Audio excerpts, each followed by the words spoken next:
طلاق دی ہوئی عورتوں کے واسطے خرچ دینا ہے قاعدے کے موافق لازم ہے پرہیزگاروں پر۔ اسی طرح بیان فرماتا ہے اللہ تمہارے واسطے اپنے حکم تاکہ تم سمجھ لو۔ کیا نہ دیکھا تو نے ان لوگوں کو کہ جو نکلے اپنے گھروں سے اور وہ ہزاروں تھے موت کے ڈر سے، پھر فرمایا ان کو اللہ نے کہ مر جاؤ، پھر ان کو زندہ کر دیا۔ بے شک اللہ فضل کرنے والا ہے لوگوں پر، لیکن اکثر لوگ شکر نہیں کرتے۔ اور لڑو اللہ کی راہ میں اور جان لو کہ اللہ بے شک خوب سنتا جانتا ہے۔ کون شخص ہے ایسا جو کہ قرض دے اللہ کو اچھا قرض، پھر دگنا کر دے اللہ اس کو کئی گناہ، اور اللہ ہی تنگی کر دیتا ہے اور وہی کشائش کرتا ہے، اور اسی کی طرف تم لوٹائے جاؤ گے۔ کیا نہ دیکھا تو نے ایک جماعت بنی اسرائیل کو موسیٰ کے بعد، جب انہوں نے کہا اپنے نبی سے مقرر کر دو ہمارے لیے ایک بادشاہ تاکہ ہم لڑیں اللہ کی راہ میں۔ پیغمبر نے کہا کیا تم سے یہ بھی توقع ہے کہ اگر حکم ہو تم کو لڑائی کا تو تم اس وقت نہ لڑو؟ وہ بولے ہم کو کیا ہوا کہ ہم نہ لڑیں اللہ کی راہ میں، اور ہم تو نکال دیے گئے اپنے گھروں سے اور بیٹوں سے۔ پھر جب حکم ہوا ان کو لڑائی کا تو وہ سب پھر گئے مگر تھوڑے سے ان میں کے، اور اللہ تعالیٰ خوب جانتا ہے گناہ گاروں کو۔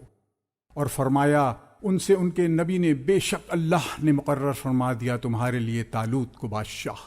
کہنے لگے کیوں کر ہو سکتی ہے اس کو حکومت ہم پر، اور ہم زیادہ مستحق ہیں سلطنت کے اس سے، اور اس کو نہیں ملی کشائش مال میں۔ پیغمبر نے کہا بے شک اللہ نے پسند فرمایا اس کو تم پر، اور زیادہ فراخی دی اس کو علم اور جسم میں، اور اللہ دیتا ہے ملک اپنا جس کو چاہے، اور اللہ ہے فضل کرنے والا سب کچھ جاننے والا۔ اور کہا بنی اسرائیل سے ان کے نبی نے کہ طالوت کی سلطنت کی نشانی یہ ہے کہ آوے تمہارے پاس ایک صندوق کہ جس میں تسلی خاطر ہے تمہارے رب کی طرف سے، اور کچھ بچی ہوئی چیزیں ہیں ان میں سے جو چھوڑ گئی تھی موسیٰ اور ہارون کی اولاد۔ اٹھا لاویں گے اس صندوق کو فرشتے، بے شک اس میں پوری نشانی ہے تمہارے واسطے اگر تم یقین رکھتے ہو۔ پھر جب باہر نکلا طالوت فوجیں لے کر، کہا بے شک اللہ تمہاری آزمائش کرتا ہے ایک نہر سے، سو جس نے پانی پیا اس نہر کا تو وہ میرا نہیں، اور جس نے اس کو نہ چکھا تو وہ بے شک میرا ہے، مگر جو کوئی بھرے ایک چلو اپنے ہاتھ سے، پھر پی لیا سب نے اس کا پانی مگر تھوڑوں نے ان میں سے۔ پھر جب پار ہوا طالوت اور ایمان والے ساتھ اس کے، تو کہنے لگے طاقت نہیں ہم کو آج جالوت اور اس کے لشکروں سے لڑنے کی۔ کہنے لگے وہ لوگ جن کو خیال تھا کہ ان کو اللہ سے ملنا ہے بارہا، تھوڑی جماعت غالب ہوئی ہے بڑی جماعت پر اللہ کے حکم سے، اور اللہ صبر کرنے والوں کے ساتھ ہے۔ اور جب سامنے ہوئے جالوت کے اور اس کی فوجوں کے تو بولے اے رب ہمارے، ڈال دے ہمارے دلوں میں صبر، اور جمائے رکھ ہمارے پاؤں، اور مدد کر ہماری اس کافر قوم پر۔ پھر شکست دی مومنوں نے جالوت کے لشکر کو اللہ کے حکم سے، اور مار ڈالا داؤد نے جالوت کو، اور دی داؤد کو اللہ نے سلطنت اور حکمت، اور سکھایا ان کو جو چاہا، اور اگر نہ ہوتا دفع کرا دینا اللہ کا ایک کو دوسرے سے تو خراب ہو جاتا ملک، لیکن اللہ بہت مہربان ہے جہاں کے لوگوں پر۔ یہ آیتیں اللہ کی ہیں، ہم تجھ کو سناتے ہیں ٹھیک ٹھیک، اور تو بے شک ہمارے رسولوں میں ہے۔ یہ سب رسول فضیلت دی ہم نے ان میں بعض کو بعض سے۔ کوئی تو وہ ہے کہ کلام فرمایا اس سے اللہ نے، اور بلند کیے بعضوں کے درجے، اور دیے ہم نے عیسیٰ مریم کے بیٹے کو معجزے صریح، اور قوت دی اس کو روح القدس یعنی جبرائیل سے۔ اور اگر اللہ چاہتا تو نہ لڑتے وہ لوگ جو ہوئے ان پیغمبروں کے پیچھے بعد اس کے کہ پہنچ چکے ان کے پاس صاف حکم، لیکن ان میں اختلاف پڑ گیا، پھر کوئی تو ان میں ایمان لایا اور کوئی کافر ہوا۔ اور اگر چاہتا اللہ تو وہ باہم نہ لڑتے، لیکن اللہ کرتا ہے جو چاہے۔ اے ایمان والو، خرچ کرو اس میں سے جو ہم نے تم کو روزی دی، پہلے اس دن کے آنے سے کہ جس میں نہ خرید و فروخت ہے اور نہ آشنائی اور نہ سفارش، اور جو کافر ہیں وہی ہیں ظالم۔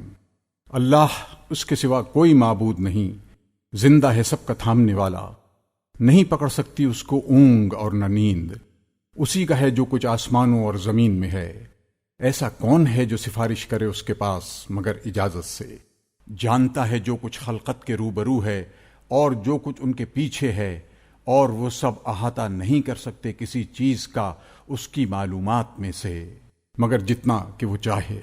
گنجائش ہے اس کی کرسی میں تمام آسمانوں اور زمین کو، اور گرا نہیں اس کو تھامنا ان کا، اور وہی ہے سب سے برتر عظمت والا۔ زبردستی نہیں دین کے معاملے میں، بے شک جدا ہو چکی ہے ہدایت گمراہی سے۔ اب جو کوئی نہ مانے گمراہ کرنے والوں کو اور یقین لاوے اللہ پر، تو اس نے پکڑ لیا حلقہ مضبوط جو ٹوٹنے والا نہیں، اور اللہ سب کچھ سنتا جانتا ہے۔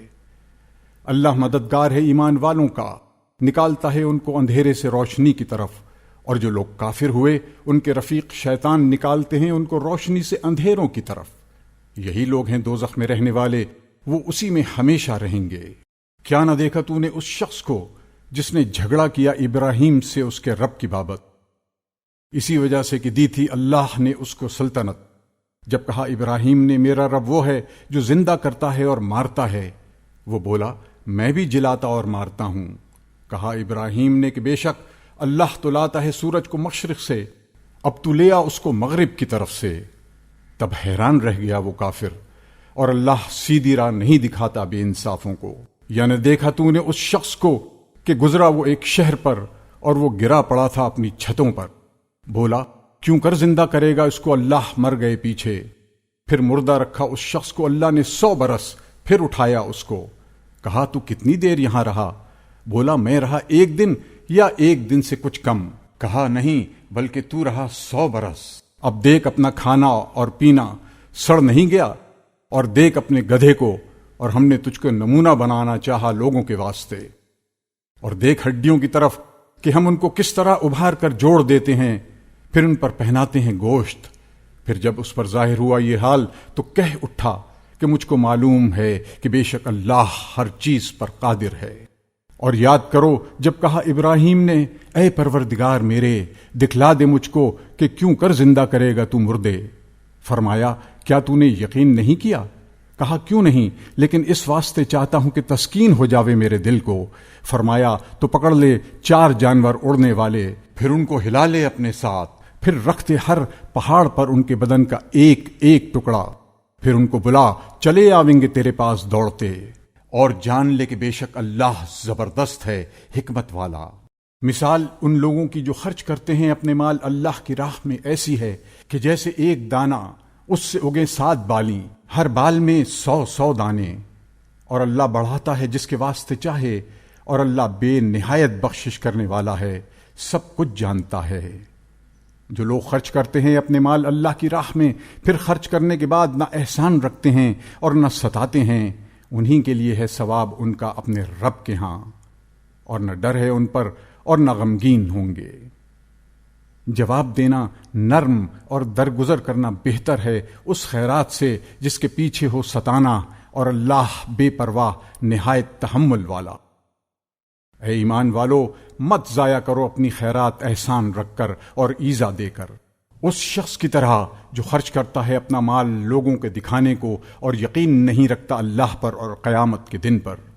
سو اس کی مثال ایسی ہے جیسے صاف پتھر کہ اس پر پڑی ہے کچھ مٹی، پھر برسا اس پر زور کا میہ تو کر چھوڑا اس کو بالکل صاف۔ کچھ ہاتھ نہیں لگتا ایسے لوگوں کے ثواب اس چیز کا جو انہوں نے کمایا، اور اللہ نہیں دکھاتا سیدھی راہ کافروں کو۔ اور مثال ان کی جو خرچ کرتے ہیں اپنے مال اللہ کی خوشی حاصل کرنے کو اور اپنے دلوں کو ثابت کر کر، ایسی ہے جیسے ایک باغ ہے بلند زمین پر، اس پر پڑا زور کا میہ تو لایا وہ باغ اپنا پھل 2 چند، اور اگر نہ پڑا اس پر میہ تو پھوار ہی کافی ہے، اور اللہ تمہارے کاموں کو خوب دیکھتا ہے۔ کیا پسند آتا ہے تم میں سے کسی کو یہ کہ ہووے اس کا ایک باغ کھجور اور انگور کا، بہتی ہوں نیچے اس کے نہریں، اس کو اس باغ میں اور بھی سب طرح کا میوہ حاصل ہو، اور آ گیا اس پر بڑھاپا اور اس کی اولاد ہیں ضعیف، تب آ پڑا اس باغ پر ایک بگولا جس میں آگ تھی جس سے وہ باغ جل گیا۔ یوں سمجھاتا ہے تم کو اللہ آیتیں تاکہ تم غور کرو۔ اے ایمان والو خرچ کرو ستھری چیزیں اپنی کمائی میں سے اور اس چیز میں سے کہ جو ہم نے پیدا کیا تمہارے واسطے زمین سے، اور قصد نہ کرو گندی چیز کا اس میں کہ اس کو خرچ کرو، حالانکہ تم اس کو کبھی نہ لوگے مگر یہ کہ چشم پوشی کر جاؤ۔ اور جان رکھو کہ اللہ بے پرواہ ہے، خوبیوں والا۔ شیطان وعدہ دیتا ہے تم کو تنگ دستی کا اور حکم کرتا ہے بے حیائی کا، اور اللہ وعدہ دیتا ہے تم کو اپنی بخشش اور فضل کا، اور اللہ بہت کشائش والا ہے، سب کچھ جانتا ہے۔ عنایت کرتا ہے سمجھ جس کسی کو چاہے، اور جس کو سمجھ ملی اس کو بڑی خوبی ملی، اور نصیحت وہی قبول کرتے ہیں جو عقل والے ہیں۔ اور جو خرچ کرو گے تم خیرات یا قبول کرو گے کوئی منت تو بے شک اللہ کو سب معلوم ہے، اور ظالموں کا کوئی مددگار نہیں۔ اگر